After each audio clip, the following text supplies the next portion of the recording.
नमस्कार दोस्तों, peak PCS का इस वीडियो में आप लोगों का स्वागत है। उम्मीद करते हैं सभी लोग बढ़िया होंगे। तो यूपी पीसीएस मेंस श्रृंखला में जीएस पेपर 4 का जो है ये अगला टॉपिक होगा।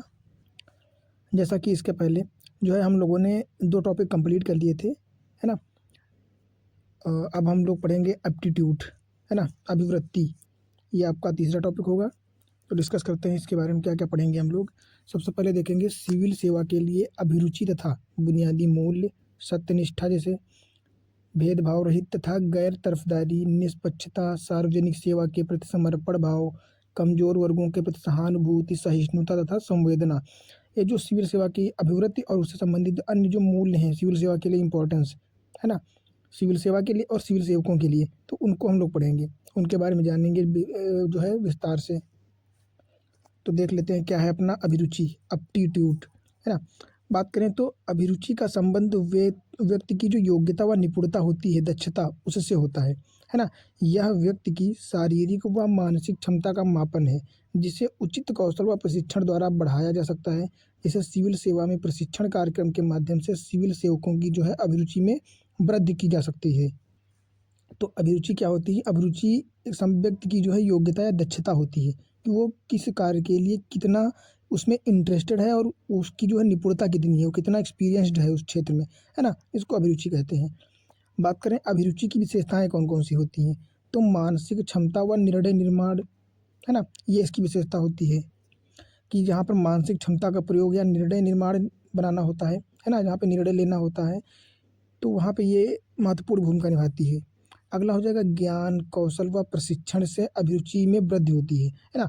अब जो है जागरूकता होती है, शिक्षा, प्रशिक्षण और ज्ञान किताबें पढ़ने से क्या होता है, आपकी अभिरुचि में जो है वृद्धि होती है ना?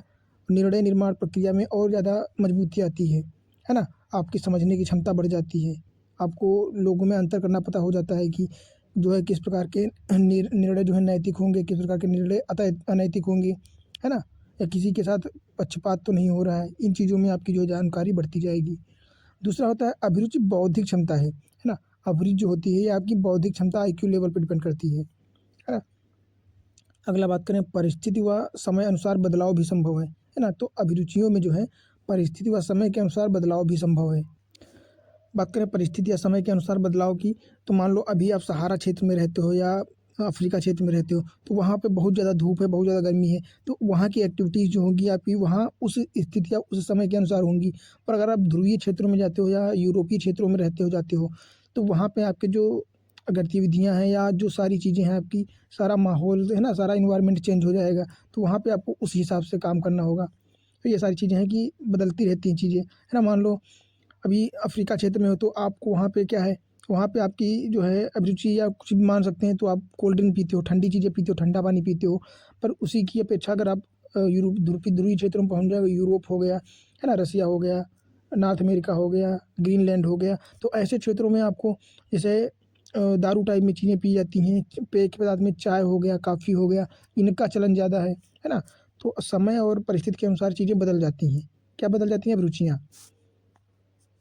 अगली बात करें जन्मजात व अर्जित, मतलब कुछ चीज़ें होती हैं, कुछ जो होती हैं वो जन्मजात होती हैं, बाकी कुछ चीज़ें होती हैं, कुछ अभिरुचियाँ जो हैं उनको बढ़ाने के लिए, मजबूत करने के लिए सीखा भी जाता है ना? अगला बात करें कार्य निष्पादन क्षमता बढ़ जाती है, अभिरुचियों में बढ़ने से जो है कार्य निष्पादन क्षमता आपकी बढ़ जाती है और पूर्वानुमान होना या करना, है ना?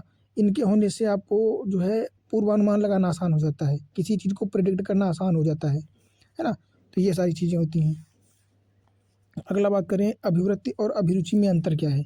तो अभिवृत्ति जो होती है वो एटीट्यूड होता है, अभिरुचि एप्टीट्यूड होता है। तो बात करें अभिवृत्ति की, तो अभिवृत्ति जो है जन्मजात नहीं होती है, अभिवृत्ति जो होती है ये सीखी जाती है, एटीट्यूड सीखा जाता है कि किसी चीज़ के प्रति आपकी रवैया कैसा है, सकारात्मक है, नकारात्मक है ना? ये आपको सिखाता है कि क्या गलत है, क्या सही है ना? तो ये चीज़ें ये कब आती हैं? ये शिक्षा ग्रहण करने से या समाज, परिवार, इनसे इन चीज़ों से, इन लोगों से जो है चीज़ें सीखी जाती हैं। पर अभिरुचि की बात करें एप्टीट्यूड, तो ये ज़्यादा बड़े मात्रा में जो है जन्मजात होती हैं, कुछ मात्रा में सीखी जाती हैं। मान लो किसी का इंटरेस्ट आर्ट में है, तो ये आर्ट ज़रूरी नहीं है कि सबको आता हो, क्योंकि अगर सबको आता होता तो सब सीख ही सकते। पर कुछ लोग हैं कितना भी प्रयास करें उनको आर्ट नहीं ही आती है ना? तो इसका कहने का मतलब ये है कि अभिरुचि जो होती है वो लगभग 70% से ज़्यादा जन्मजात होती है ना? और बाकी जो 30% होती है वो आपके प्रशिक्षण पे डिपेंड करती है, उसके माध्यम से बढ़ाया जा सकता है।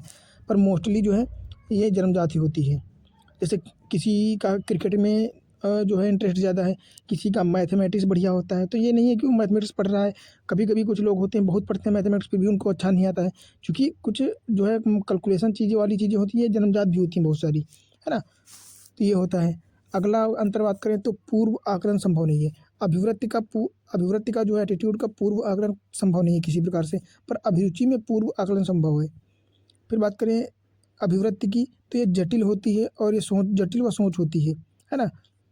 अगर बात करें अभिरुचि की, तो ये बुद्धिमत्ता और मानसिक क्षमता को बढ़ावा देती है, इस पर निर्भर करती है आपके। फिर बात करते हैं अधिक स्थायी होती है। ये जो अभिवृत्ति होती है किसी चीज़ के प्रति, है ना? सकारात्मक या नकारात्मक या जो है जो भी हो उसकी इंटेंशन के अनुसार, तो वो अधिक स्थायी होती है।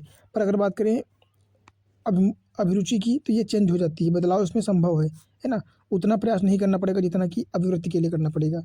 अगर उदाहरण की बात करें तो अभिवृत्ति की उदाहरण बात करें तो प्रशासन में निर्णय प्रक्रिया, है ना? इस प्रवृत्ति में जो है टाल-मटोल ऐसी चीज़ें होती हैं। पर बात करें अभिरुचि में, तो प्रशासक समस्या हल करने में सक्षम हो जाता है ना? क्योंकि उसकी उस क्षेत्र में रुचि बढ़िया है। जबकि यहाँ पे केवल सकारात्मक अभिवृत्ति से सारी चीज़ें होती नहीं हैं, है ना? तो ये दोनों अंतर होते हैं। बात करें उदाहरण की बात करें तो जैसे सांप्रदायिक दंगे कहीं पे हो रहे हैं, तो वहाँ पर प्रशासनिक अभिरुचि इन्हें रोक सकता है। कैसे रोक सकता है? लेकिन अभिवृत्ति मतलब जो है अपनी अभिवृत्ति के कारण एक विशेष वर्ग के प्रति सकारात्मक या अभिवृत्ति रख सकता है। मान लो कहीं पे लड़ाई झगड़ा हो रहा है, ठीक है? और वहाँ पे हिंदू और मुस्लिम के मध्य लड़ाई झगड़ा हो रहा है।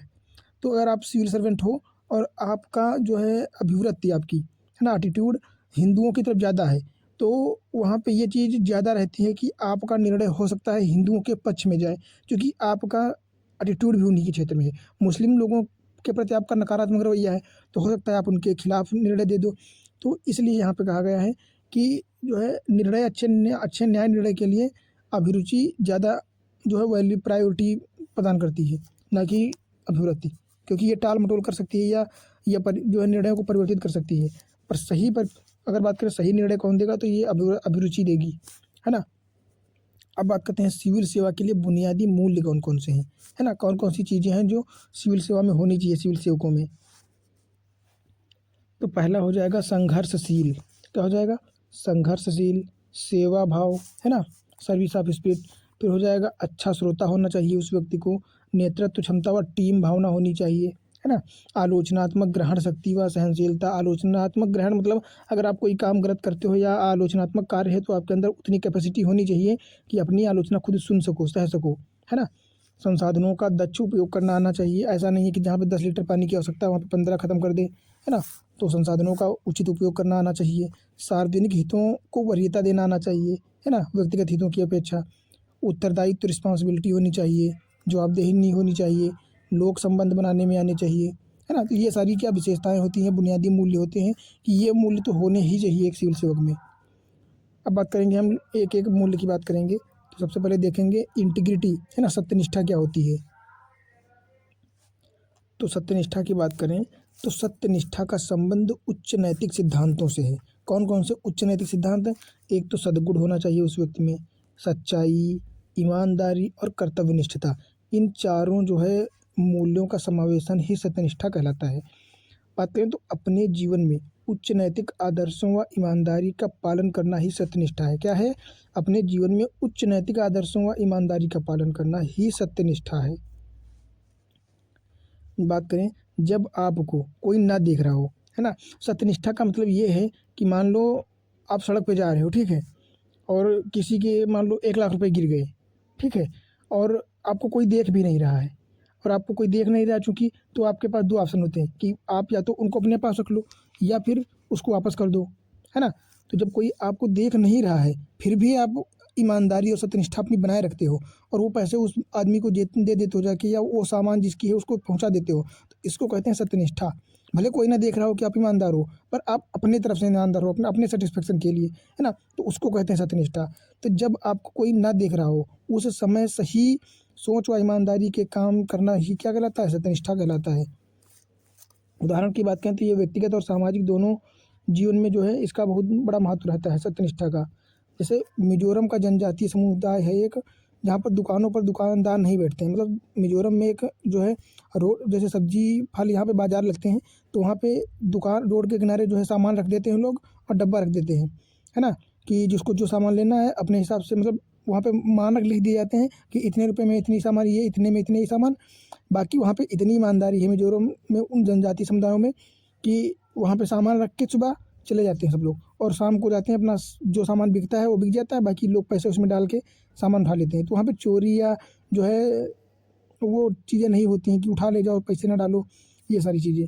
तो ये बहुत बढ़िया उदाहरण है यहाँ पे सत्यनिष्ठा का मिज़ोरम का, है ना? तो ये एक उदाहरण हो जाएगा। अगले उदाहरण की बात करें तो मेघालय में एक गाँव है मलिनान गाँव, है ना? वहाँ पे लोग स्वच्छता के प्रति इतने जागरूक हैं और इतने सत्यनिष्ठ हैं कि वो गाँव जो है एशिया का सबसे स्वच्छ गाँव बन गया है। तो ये सोच सकते हैं, ये अपने तौर पर ही आती है, अपने पर व्यक्तिगत तौर पर भी इन चीज़ों को अपने अंदर समाहित करना पड़ता है ना? सत्यनिष्ठा में। अन्य अगर प्रशासनिक उदाहरणों की बात करें तो तुकाराम मुंडे एक महाराष्ट्र के आईएएस हैं। इन्होंने बिना किसी दबाव व ट्रांसफ़र के डर के जो है सत्यनिष्ठा के साथ अपना कर्तव्य निभा रहे हैं। तो ये उदाहरण हो जाएगा, जिनको आप यूज़ करोगे और ऐसे अगर उदाहरण हो तो आप अपने नोट्स में जो है शामिल करते रहना, ताकि आगे आपको लिखना पड़ेगा वहाँ पे मेंस में, तो काम आएगा, है ना? दूसरा बात करें तो यूपी कैडर की एक आईएएस हैं जिनका नाम है सौम्या पांडे, जो कि कोविड-19 के दौरान अपना माता, मतलब इनको लड़का होने वाला था, मतलब बच्चा होने वाला था, ठीक है? तो उस समय भी इन्होंने अपनी छुट्टी को नकारते हुए काम किया पूरा, है ना? पूरी सत्यनिष्ठा के साथ अपना कार्य किया, अपनी भूमिका निभाई। तो ये एक बहुत बड़ा उदाहरण हो सकता है इस क्षेत्र का, है ना? इस प्रकार से होता है। तो क्या होता है, सत्यनिष्ठा यही होती है, जैसा कि आप लोगों ने देखा भी, सत्यनिष्ठा के 4 महत्वपूर्ण तत्व होते हैं। एक तो सच्चाई हो जाएगा, सद्गुण और ईमानदारी और कर्तव्यनिष्ठ। ये चारों तत्व जहाँ पे मिल जाएँगे वहाँ पे सत्यनिष्ठा का निर्माण हो जाएगा, है ना? अगला कौन-सा मूल्य होगा अपना? अब हम लोग बात करेंगे गैर तरफदारी व निष्पक्षता का, नॉन पार्टिजनशिप और इम्पार्शियलिटी, है ना? निष्पक्षता की बात करें अगर, तो किसी मुद्दे के गुण दोष के आधार पर निष्पक्ष रूप से निर्णय लेना निष्पक्षता कहलाता है ना? मतलब कोई भी मुद्दा हो आपके सामने, ऐसा नहीं होना चाहिए कि उसमें आपका कोई जान परिचय वाला है तो उसके पक्ष में निर्णय दे देना, या नहीं जानते हो या जिसके प्रति आपका रवैया नकारात्मक है उसके खिलाफ जो है निर्णय दे देना। इन चीज़ों में निष्पक्षता वो होती है कि आपको ये देखना ही नहीं है कि कौन क्या है, कि किसी से मतलब नहीं है। आपको सिर्फ़ और सिर्फ़ जो अंक देने हैं वो गुण और दोष के आधार पर देने हैं, है ना? कि क्या उसकी अच्छाइयाँ हैं, क्या बुराइयाँ हैं और क्या करना चाहिए था, क्या नहीं करना चाहिए था। उसके आधार पे आपको निर्णय लेना होगा, है ना? जैसे राजनीतिक दलों से बनी सरकारों के लिए जो है उच्च व सम्मान सेवा क्या होती है, भावना के साथ जो है अपना कार्य निष्पादन करना ही निष्पक्षता कहलाता है। बात करें सिविल सेवक में दृष्टिकोण में निष्पक्षता क्या होती है ना? अब सिविल सेवा के क्षेत्र में निष्पक्षता का क्या दृष्टिकोण होता है, तो इसमें आपके निर्णय हमेशा नियमों, कानूनों व क्या होता है, विषय परक होने चाहिए, है ना? तो आपके निर्णय कैसे होने चाहिए? हमेशा ही नियमों और कानूनों के अंतर्गत होने चाहिए, विषय परक, उद्देश्य परक तथा तार्किक तथ्यों के आधार पर होने चाहिए, न कि पक्षपात, पूर्व धारणा या संभावित लाभ के आधार पर, है ना? किसी भी लाभ को आपको नहीं देखना है, तो क्या होता है, उसको कहते हैं निष्पक्षता, इम्पार्शियलिटी। जैसे उदाहरण की बात करें तो खेलों में क्या होता है, जैसे खेलों में अंपायर का क्या कार्य होता है, उसका कार्य भी तो निर्णय ही करना होता है कि कौन सही है, कहाँ पे गलती आ रही है, कहाँ पे किसके तरफ जो है बात करनी है। न्याय व्यवस्था में जैसे न्यायाधीश हो गया, है ना? ऐतिहासिक स्तर पर देखें तो अकबर हो गए, अकबर क्या करते थे, मंत्रियों का चुनाव करते थे निष्पक्ष रूप से कि कौन हिंदू है, कौन मुस्लिम है, कौन सिख है, इसको नकारते हुए, मतलब कौन किस चीज़ के लायक है ना? जैसे निर्वाचन आयोग हो गया, निष्पक्ष चुनाव करवाता है। सिविल सेवा योजना की बात करें तो इसमें योजना क्रियान्वयन में निष्पक्षता, ये सारे उदाहरण हो जाते हैं निष्पक्षता के, है ना? बात करें तो सिविल सेवाओं में निष्पक्षता, अगर बात करें व्यक्तिगत उत्तरदायित्व की विचारधारा क्या है और वास्तविक उत्तरदायित्व की जो है विचारधारा क्या है, तो व्यक्तिनिष्ठ की बात करें तो व्यक्तिनिष्ठ उत्तरदायित्व की विचारधारा में स्वयं व्यक्ति की नैतिकता होती है। इसमें स्वयं व्यक्ति अपने तौर पर ध्यान रखता है चीज़ें, है ना? व्यक्तिगत तौर पर, और अंतरात्मा की आवाज़ जो है अंतरात्मा के आधार पर, इंट्यूशन के आधार पर काम करता है कि उसकी अंतरात्मा या आत्मा की आवाज़ क्या कह रही है ना? उस पे भी ध्यान रखता है। और बात करें तो स्वयं की विश्वास, मूल्य, अनुभव, उसकी पृष्ठभूमि आदि में जो है निर्देशन या निर्देश छुपे हुए रहते हैं। इनके अंदर से जो है एक आवाज़ आती है, अंदर से एक मतलब विचारधारा आती है कि नहीं यार ये तो नहीं होना चाहिए, ये ठीक नहीं है ना? तो उसको फिर नहीं ही करना चाहिए। ये सारी चीज़ें होती हैं। अगला बात करें वास्तविक उत्तरदायित्व की विचारधारा, तो इधर हमको क्या करना चाहिए, सबसे पहले अपने संविधान को ध्यान में रखना चाहिए कि किसी भी मूल्य, किसी भी कीमत पर हमारे संविधान का उल्लंघन नहीं होना चाहिए, है ना। सारे काम या सारी जो गतिविधियाँ हैं वो हमको हमारे संविधान के हिसाब से करनी होती हैं। किसी भी स्थिति में संविधान का उल्लंघन नहीं होना चाहिए, है ना। दूसरा, कानून, जो नियम कानून संसद ने बनाए हैं, संसदीय निर्देशन हो गए, इनको भी ध्यान में रखना ज़रूरी है ना। फिर सरकारी शासनादेश, कि आपको किस कार्य के लिए सरकार ने जो है शासनादेश दिया है, तो आपको वही करना चाहिए और उससे संबंधित सारी चीज़ों को जो है पहले ध्यान में रखना कि कहाँ पे हमको किस प्रकार के निर्णय लेना है, क्या कार्य करना है, ये सारी चीज़ें। फिर नागरिकों की जो है, अब हम लोग बात करेंगे अगले मूल्य की, गैर तरफदारी। क्योंकि इससे पहले हम लोगों ने क्या क्या पढ़ लिया था, सिविल सेवाओं में जो है निष्पक्षता की बात करी थी। अब हम लोग बात करेंगे गैर तरफदारी, है ना, नॉन पार्टिजनशिप। तो क्या होता है नॉन पार्टिजनशिप? बात करें तो किसी राजनीतिक दल, व्यक्ति समूह, वर्ग व आंदोलन आदि का पक्ष लेकर उनका समर्थन न करना व निष्पक्ष बने रहना। मतलब उनके प्रति सकारात्मक और नकारात्मक दोनों रवैयों को हटाते हुए आपको एकदम तटस्थ रहना है, एकदम निष्पक्ष रहना है ना। इसको क्या कहते हैं? इसको कहते हैं गैर तरफदारी। अगर बात करें व्यक्तिगत जीवन में, तो व्यक्तिगत हितों के लिए कार्य ना कर निष्पक्ष बने रहना, है ना। अगर बात करें व्यक्तिगत जीवन की बात करें इसमें, है ना, क्या होता है व्यक्तिगत जीवन में, कि मतलब व्यक्तिगत जीवन में जो है आप अगर राजनीतिक पार्टियों से दूर रहना, निष्पक्ष बने रहना, बिल्कुल निष्पक्ष रहना, मतलब व्यक्तिगत हितों को एकदम साइड में रख देना। और आपको ध्यान रखना है कि जो पार्टियां हैं, जो चीज़ें हैं, उसके प्रति एकदम तटस्थ रहना, कि जो अगर जिसकी विशेषता उस कार्य के लिए ठीक है तो उसको ही ठीक कहना, है ना। ऐसा नहीं है कि अपने लाभों को ऊपर रख के उनको उनके प्रति निर्णय देना। तो ये सारी चीज़ें गैर तरफदारी के अंतर्गत नहीं आएंगी, है ना। जैसे अब्दुल कलाम की बात करें उदाहरण में, तो क्या किया था इन्होंने, राष्ट्रपति काल के दौरान गैर तरफदारी रवैया करते हुए इन्होंने अपनी भूमिका निभाई थी, है ना। अगर बात करें प्रशासनिक जीवन में, तो प्रशासनिक जीवन में सिविल सेवकों द्वारा किसी राजनीतिक दल से गठजोड़ नहीं करना चाहिए कभी भी, है ना। तो कभी भी सिविल सेवकों की ये जिम्मेदारी होती है कि उनको एकदम निष्पक्ष रहना, किसी भी राजनीतिक पार्टी में ज़्यादा शामिल नहीं होना है, उनसे दूरी बनाए रखना है अपनी, है ना। ये चीज़ें होती हैं। अगला बात करते हैं, मूल्य हो जाएगा वस्तुनिष्ठता, ऑब्जेक्टिविटी। क्या होती है ऑब्जेक्टिविटी? तथ्यों व प्रामाणिक साक्ष्यों के आधार पर निर्णय लेने की क्षमता जो होती है उसको वस्तुनिष्ठता कहते हैं, है ना। वस्तुनिष्ठता मतलब सब्जेक्टिव ऑब्जेक्टिविटी रहती है कि आपको बस इतने प्रमाण हैं, इनके आधार पर जो निर्णय लेना है, उसमें अपनी तरफ से आपको शामिल नहीं कर सकते हो, या उसमें आप अपनी तरफ से सब्जेक्टिविटी की तरह निकाल नहीं सकते हो। जो दिए गए हैं आधार, उनके आधार पर तुमको निर्णय लेना है ना। तो तथ्यों व प्रामाणिक साक्ष्यों के आधार पर निर्णय लेने की क्षमता को वस्तुनिष्ठता कहते हैं।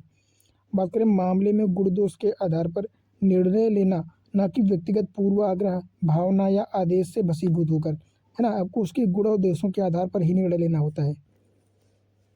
अगर उदाहरण की बात करें तो एक सिविल सेवक द्वारा नागरिकों में वस्तुओं व सेवाओं के वितरण में पारदर्शिता बनाए रखते हुए किसी भी बाहरी दबाव में कार्य नहीं करना चाहिए, है ना, या नहीं करना होता है।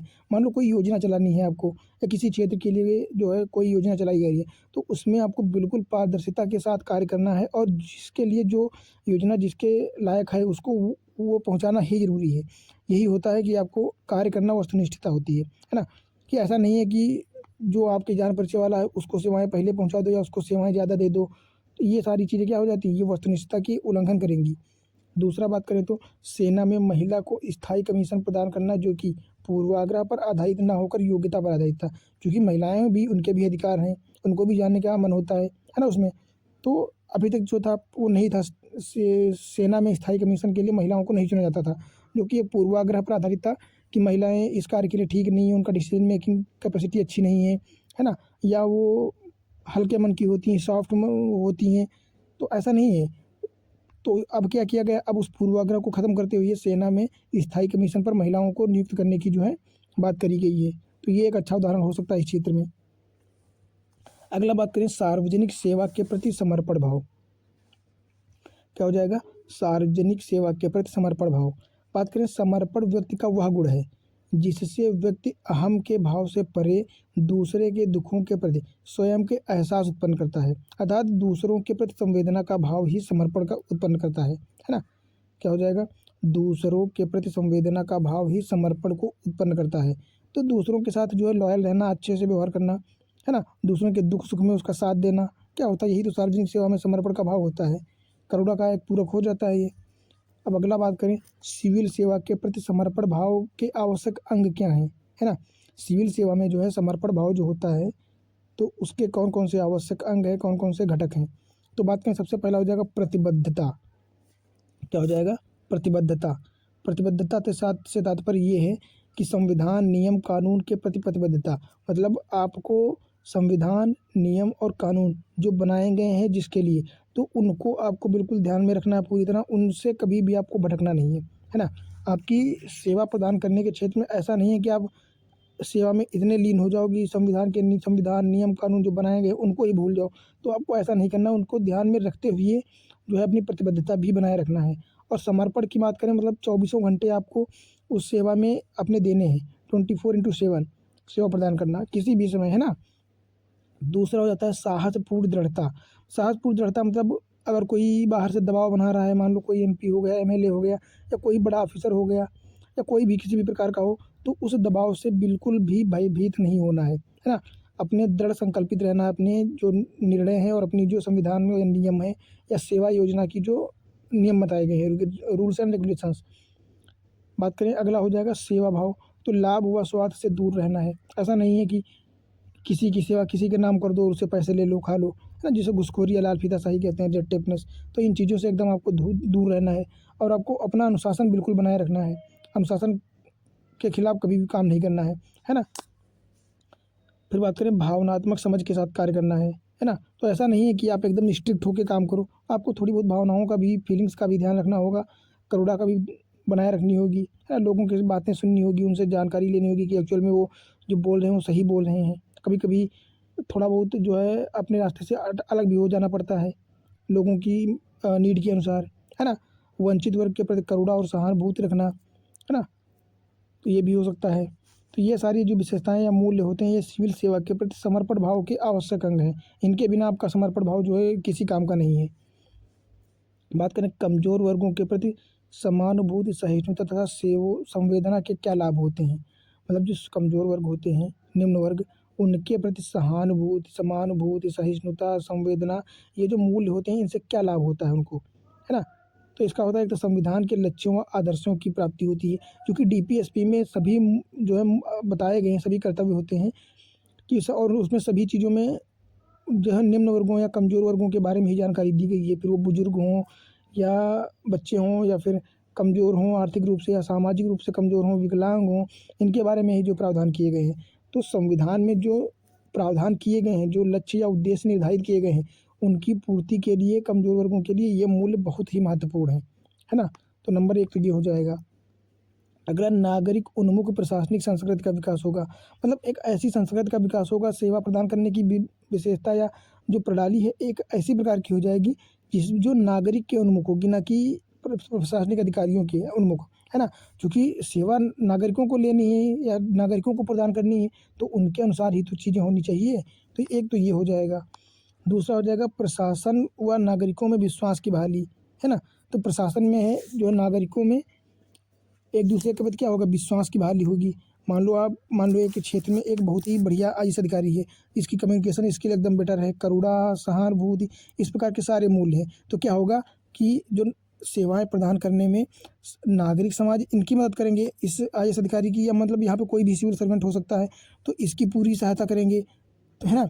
और फिर ये जो है इनको सेवाएं प्रदान करने में एकदम अपनी सत्यनिष्ठा के साथ कार्य करेगा। तो इन दोनों में क्या होगा, इन दोनों में एक बॉन्डिंग बन जाएगी, कॉम्बिनेशन बहुत अच्छा हो जाएगा, है ना। तो जहाँ पे जो कार्य करने में कठिनाई आ रही थी, वो काम कठिनाई नहीं होगी, लोगों को सेवाएं आसानी से प्रदान हो जाएंगी, और इस सिविल सर्वेंट को सेवाएं प्रदान करने में भी आसानी हो जाएगी, है ना। तो इन दोनों में जो है विश्वास की बहाली हो जाएगी आपस में। दूसरा क्या है, सामाजिक सद्भाव व सहकार का विकास होता है इससे, है ना। इससे एक सामाजिक सशक्तिकरण भी होता है, और सामाजिक समावेशन का भाव आता है लोगों में। लोगों या नागरिकों को लगता है कि हाँ, उन्होंने इसमें अपना सहानुभूति या अपना जो है क्या कहते हैं उसको, अपना सहयोग शामिल किया है ना। संसाधनों का विकेंद्रीकरण होता है। ऐसा नहीं है कि संसाधन किसी एक आदमी के ही दे दिए गए या एक आदमी के लिए ही बनाए गए हैं। तो उसमें जिसको जिसको जानकारी होती है या जिसको जिसको आवश्यकता होती है, वहाँ तक जो है संसाधनों का वितरण होता है एकदम विकेंद्रीकरण के रूप में। फिर वंचित वर्ग को सुशासन की मुख्य धारा में लाना, इसका मुख्य उद्देश्य, और क्या होता है सुशासन, चूँकि जिसके लिए जो है सेवाएं प्रदान की जा रही हैं उसके तक एकदम लक्षित रूप से पहुंचनी भी चाहिए, है ना। फिर बात करते हैं मानव अधिकारों की सुनिश्चितता। इससे मानव अधिकार जो होते हैं कमज़ोर वर्ग के अधिकार होते हैं सेवाओं के प्रति, उनकी सुनिश्चितता होती है। बेहतर सामाजिक, आर्थिक और शैक्षणिक स्तर बनता है ना। ये सारी सुविधाएं प्रदान करने के बाद एक माहौल जो होता है वो बढ़िया बन जाता है, सामाजिक, आर्थिक और शैक्षणिक स्तर के लेवल का एक बेहतर सामाजिक माहौल बन जाता है ना। तो ये सारे जो है लाभ होते हैं।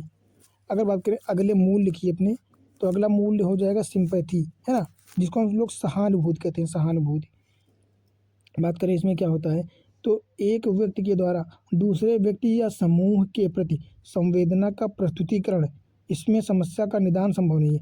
मतलब यह एक ऐसी विशेषता है, मान लो आप कहीं रोड पे जा रहे हो, ठीक है, और कहीं पे एक्सीडेंट हो गया, तो आपके मन में अरे यार ये क्या हो गया, आपके मन में ऐसा आ रहा है कि यार ये तो बड़ा गलत हुआ इसी बंदे के साथ, है ना, इसका एक्सीडेंट हो गया, या तो आपके मन में जो करुणा आती है उसके प्रति, उसको मदद करने के भाव आता है जो, उसको कहते हैं सिंपैथी, है ना। उसके प्रति जो आपके अंदर एक सॉफ्ट हार्ट बन जाता है ना, उसको कहते हैं सिंपैथी।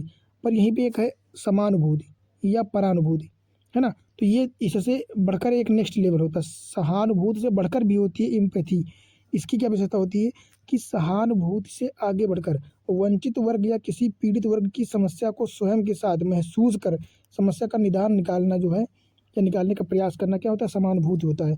तो मान लो वहाँ पे एक्सीडेंट हुआ था, आपके मन में क्या आया था कि ये गलत हुआ या उसके साथ ऐसा नहीं होना चाहिए था, आपके मन में करुणा का भाव आया उसके प्रति। पर ऐसा आपके मन में नहीं आया कि इसको लाओ हॉस्पिटल ले चलते हैं, इसको ठीक करते हैं, तो वो और लेकिन समानुभूति में आपके मन में ये भाव आएगा चलो इसको हॉस्पिटल ले चलते हैं, इसको जल्दी से ठीक करते हैं, है ना। उसको फिर से वैसी स्थिति में लाने की प्रयास को कहते हैं समानुभूति, है ना। मान लो आपका एक दोस्त है, ठीक है, और किसी कारणवश उसके घर में कोई हॉस्पिटल में जो है एडमिट है, ठीक है, और उसको पैसों की आवश्यकता है बहुत जल्दी, उसने आपको बताया, तो आपने उसको फ़ील तो किया कि हाँ यार इसको प्रॉब्लम है, और आपको ऐसा लगा भी इसका जो है समस्या का समाधान होना चाहिए, पर आपने उसको समस्या का समाधान करने की कोशिश नहीं की, बस उसको अपने तक ही सीमित रखा। तो इसको कहते हैं सहानुभूति। पर समानुभूति में क्या है कि आप कैसे भी करके अपने पैसे, कैसे भी करके आप पैसे एडजस्ट करके उसको दोगे, है ना, उसकी जो तबीयत खराब थी उसके लिए ठीक करने की कोशिश करोगे पूरी, इसको कहते हैं समानुभूति। तो समानुभूति जो होती है वो अंदर तक होती है, एकदम एकदम बिल्कुल अपनी सेम फीलिंग हो जाती है ना, कि जैसा वो महसूस कर रहा होता है सेम टू सेम आप महसूस करने लगते हो, ये होती है सिंपैथी। तो ये दोनों बहुत ही महत्वपूर्ण हैं। हालांकि अभी 2 साल पहले आया भी था, यूपीएससी में क्वेश्चन आया था, एम्पैथी और सिंपैथी, है ना। अगला अपना क्या मूल्य हो जाएगा, करुणा या संवेदना, जिसको हम लोग कंपैशन कहते हैं, है ना। तो बात करें तो समानुभूति से आगे बढ़कर करुणा या संवेदना जो होता है ये समानुभूति से आगे बढ़कर भी होता है। तो समानुभूति से आगे बढ़कर दूसरों की परेशानी को समझकर उसका समाधान निकालना क्या होता है, संवेदना कहलाता है। इसके उदाहरणों में एक तो मदर टेरेसा हो जाएंगी, स्वामी विवेकानंद हो जाएंगे, महात्मा गांधी हो जाएंगे, ये सारे लोग हो जाएंगे, है ना। बात करते हैं उदाहरण की, सहानुभूति, सहानुभूति, समानुभूति और करुणा या संवेदना, इन तीनों में अंतर क्या है, लेवल का अंतर क्या है, इंटेंसिटी क्या है इनकी। तो मान लो दुर्घटना आदि पर दुख प्रकट करना, है ना, बताया था ना अभी मैंने कि दुर्घटना आदि जो हुई है उसके प्रति आपका केवल दुख प्रकट कर रहे हो, है ना, बाकी कुछ नहीं, तो ये हो जाएगी सहानुभूति। पर अगर मान लो सोनू सूद की बात करें उदाहरण में, तो जो है सोनू सूद बाढ़ हुआ जो है कोरोना के पीड़ितों की सहायता करी, है ना, जैसे राजा राम मोहन राय ने सती प्रथा की समस्याएं समझी, उसको ख़त्म करने का पूरा प्रयास किया, तो ये क्या हो जाएगा, ये सहानुभूति हो जाएगा, अंदर तक आपको झकझोर देती हैं वो घटनाएं। और करुणा और संवेदना की बात करें तो इसमें उदाहरण आ जाएंगे मदर टेरेसा, महात्मा गांधी, है ना, डॉक्टर प्रकाश आमटे हो जाएंगे, कल्याण सत्यार्थी हो जाएंगे, ये लोग हो जाएंगे उदाहरण में। तो अगर बात करें इनका लेवल इंटेंसिटी क्या होती है, तो जो बड़ा गोला होता है सबसे बड़ा, है ना, ये इतना बड़ा क्षेत्र होता है, कहेगा ये इतना बड़ा क्षेत्र होता है सहानुभूति का, ठीक है। उसमें एक छोटा सा थोड़ा छोटा गोला होता है, ये होता है सहानुभूति का, और उसमें भी एक छोटा गोला होता है, ये होता है करुणा का, करुणा संवेदना, है ना। तो सबसे कोर एरिया करुणा संवेदना होता है। तो इस प्रकार आप लोग समझ सकते हैं, है ना, कि ये चीज़ें होती हैं, ये मूल्य जो है होते हैं। अगला मूल्य क्या हो जाएगा आपका, देखते हैं। अब हो जाएगा आपका पारदर्शिता, जिसको ट्रांसपेरेंसी कहते हैं हम लोग। तो देख लेते हैं क्या होती है ट्रांसपेरेंसी। तो निर्णय, आधार, प्रक्रिया आदि को अनावश्यक रूप से ना छिपाना, है ना, जनता के लिए स्पष्ट रखना और झूठ ना बोलना। मतलब सिविल सेवकों या सरकार के द्वारा कोई भी चीज़ हो, हर चीज़ में ट्रांसपेरेंसी रखना, हर चीज़ तक जनता की पहुँच रखना। इसके लिए हर जो है राइट टू इन्फॉर्मेशन एक्ट भी लाया गया है ना। सूचना को प्रकटीकरण के लिए, पारदर्शिता को बढ़ावा देने के लिए, और वर्तमान में सारी चीज़ें ऑनलाइन मोड में लाई जा रही हैं ताकि लोगों को हर चीज़ की जानकारी ऑनलाइन हो जाए, कहीं जाना ना पड़े, है ना। तो मतलब सरकार के द्वारा किसी भी चीज़ को छिपाना न छिपाना, इसको कहते हैं पारदर्शिता। मान लो कोई योजना बनाई गई है, मान लो आवास योजना हो गई, तो आवास योजना से संबंधित सारी जानकारियाँ पोर्टल पे होनी चाहिए कि किस कॉलोनी की, एक कॉलोनी के लिए कितना रुपया दिया जाता है, किस क्षेत्र के लिए कितनी कॉलोनीज़ हैं और किस बेसिस पे हैं, है ना। पैसा कहाँ से आया, किस क्षेत्र के लिए कितना पैसा आवंटित किया गया है, तो हर चीज़ की जानकारी पोर्टल पे होनी चाहिए। इसको क्या कहते हैं? इसको कहते हैं ट्रांसपेरेंसी या पारदर्शिता, है ना। और किस विधि से कोई कार्य किया गया है, इन सब की जानकारी होनी चाहिए। फिर बात करते हैं, एक धैर्य हो जाएगा, धैर्य, इसको पेशेंस कहते हैं हम लोग, जो कि सिविल सर्विस के लिए, एक सिविल सर्वेंट के लिए सबसे महत्वपूर्ण है पेशेंट, है ना। बात करें पेशेंस की, तो किसी दूरगामी उद्देश्य की प्रक्रिया में सही समय के इंतजार करने की क्षमता को धैर्य कहते हैं, है ना। मतलब एक लॉन्ग टर्म की उद्देश्य होता है, एक दूरगामी उद्देश्य की प्रक्रिया में सही समय के इंतजार करने की जो क्षमता होती है, उसको क्या कहते हैं? हम लोग धैर्य कहते हैं। अगला हो जाएगा सहनशीलता, है ना, फॉर्टिट्यूड हो जाएगा, फोर्टिट्यूड, सहनशीलता, इसको कहते हैं हम लोग जुझारूपन, है ना। तो क्या हो जाएगी विशेषता इसकी? तो कि कठिन समय में संघर्ष को शांत और साहस के साथ झेलने की क्षमता, है ना। मतलब आपकी स्थिति अच्छी नहीं है, समय आपके साथ कठिन है, और फिर भी आपको संघर्ष करते रहना है और शांति और साहस के साथ झेलते जाना है आगे की क्षमता को, फिर आप जो है सहनशील कहलाओगे। अगला हो जाएगा निरंतरता, है ना, परसिस्टेंस हो जाएगा। क्या होती है निरंतरता? किसी दूरगामी उद्देश्य के लिए लंबे समय तक धैर्य और निरंतर प्रयास करने की क्षमता निरंतरता कहलाती है। तो निरंतरता में क्या होता है? एक तो धैर्य होता है और एक तो लंबे समय तक निरंतर प्रयास करते रहना, है ना। सिविल सर्वेंट में, सिविल सर्विस के लिए जो जैसे आप ही हो, है ना, first attempt, second attempt, third attempt लोग देते रहते हैं, है ना, क्योंकि उनके अंदर निरंतरता आ जाती है, क्योंकि उनको करना है तो करना है ना, ये सारी चीज़ें। अगला बात करते हैं लगन, है ना, परजिवरेंस। परजिवरेंस की बात करें तो इसमें क्या होता है? इसमें एक तो परसिस्टेंस होता है और सस्टेन सेल्फ मोटिवेशन, मतलब अपने अंदर से जो स्वप्रेरणा होना चाहिए। तो किसी दूरगामी उद्देश्य की प्राप्ति के लिए लंबे समय तक धैर्य, प्रयास की निरंतरता और आत्मविश्वास को बनाए रखने की क्षमता क्या कहलाती है? लगन कहलाती है, परजिवरेंस कहलाती है। अगला मूल्य क्या हो जाएगा अपना? डिटर्मिनेशन, है ना, मतलब दृढ़ संकल्प। आप किसी उद्देश्य के लिए दृढ़ संकल्पित हो कि आपको ये करना है तो करना है, किसी भी हाल में करना है। तो क्या हो जाएगा? निरंतरता का मानसिक पक्ष दृढ़ संकल्प होता है ना, कि किसी लक्ष्य के बारे में केवल सोचना, ना कि उसके लिए मेहनत करना। क्या होता है? दृढ़ संकल्प, मतलब आप केवल आपके मन में सोचे ना कि हाँ मुझे ये करना है, तो इसको क्या कहते हैं? इसको दृढ़ संकल्प कहता है। अगला हो जाएगा प्रतिबद्धता, कमिटमेंट, है ना। कमिटमेंट क्या होता है?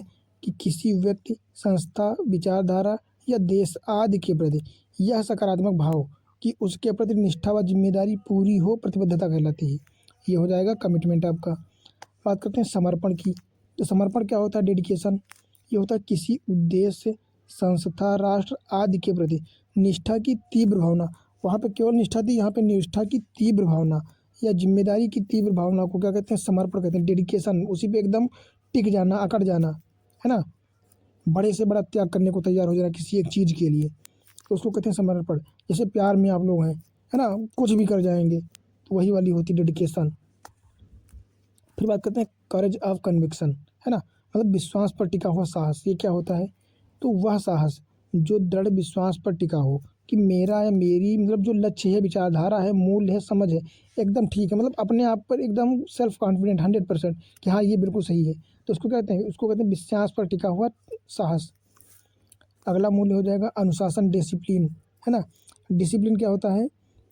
वह सद्गुण जो नियमों, कानूनों और प्रतिक्रियाओं से सुसंगत व्यवहार करना सिखाता है ना, मतलब नियमों, कानूनों और प्रतिक्रियाओं के बेस पर या उनके अनुसार कार्य करना डिसिप्लिन कहलाता है, अनुशासन कहलाता है। सेल्फ डिसिप्लिन, जैसे महात्मा गांधी थे, अपने आप से जो है नियम का पालन करते थे। अगला हो जाएगा अपना एनोनिमिटी, मतलब अनामिता, है ना। ये क्या होता है? कि नाम का सामने न आने देना, पर्दे के पीछे रहना, ये होता है एनोनिमिटी। प्रशासन ऐसे काम करे कि किसी व्यक्ति विशेष की अनुपस्थिति उसके लिए अनिवार्य ना हो। मतलब ऐसा नहीं है कि एक बंदा अगर प्रशासन से चला गया तो उसके बिना सारा काम ही बंद हो गया। वहाँ पे एक ऐसा व्यवस्था होना चाहिए कि एनोनिमिटी के साथ कार्य करना चाहिए सभी को, है ना। फिर बात करते हैं विश्वसनीयता, ट्रस्टीवर्दीनेस हो जाता है। क्या होता है ये? जो किसी के बारे में भरोसा दिलाए कि उसके लिए कोई महत्वपूर्ण कार्य या संसाधन छोड़ा जा सकता है, तो इसको विश्वसनीयता कहते हैं, है ना। जैसे आप भी हो, सभी हो, एक दूसरे पर ट्रस्ट करते हैं कि ये मेरा दोस्त है, इसके लिए ये मेरे लिए कुछ भी कर सकता है, या इसने जो बोला है वो करेगा, तो ये सारी चीज़ें होती हैं। फिर होता है फेयरनेस, औचित्यपूर्ण या निष्पक्षता। क्या होती है निष्पक्षता? बिना भेदभाव के निर्णय लेने का जो सद्गुण होता है वो निष्पक्षता कहलाता है या औचित्यपूर्णता कहलाता है। नियम कानून के समक्ष सभी को बराबर समझना, है ना। विधि के समान समक्ष समानता या विशेषाधिकारों का न होना। फिर होता है लास्ट में आता है न्याय, जस्टिस। एक तो संशोधात्मक न्याय होता है, एक तो वितरणमूलक होता है। बात करें संशोधात्मक न्याय, तो विवाद की स्थिति में समुचित निर्णय करने की क्षमता, मतलब विवाद जहाँ पे हो गया है वहाँ पर समुचित निर्णय लेने की करने की क्षमता होती है, इसको संशोधात्मक न्याय कहते हैं। और वितरणमूलक न्याय क्या होता है कि समाज की आधारभूत वस्तुओं के समुचित वितरण को वितरणमूलक न्याय कहते हैं, है ना। तो इस प्रकार से जो है इतने सारे मूल हम लोगों ने कवर कर लिए हैं और इस टॉपिक से जो है सारी चीज़ें कवर हो गई हैं। इसमें जितने इम्पोर्टेंस मूल्य है ना, वैल्यूज़, वो सारी डिस्कस कर ली गई हैं। और जो मेन टर्मिनोलॉजी थी वो सारी भी हम लोगों ने जो है इसमें डिस्कस कर ली है।